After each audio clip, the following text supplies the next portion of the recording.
خوزندزور ولایت ساراتوف و سمر خبر داد که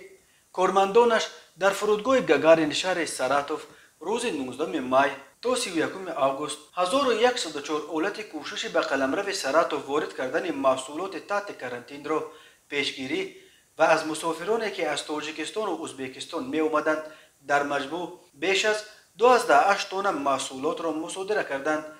این محصولات مصادره شده از جمله گلوس، زردالو، لیمو، پسته، بادام، اراخس،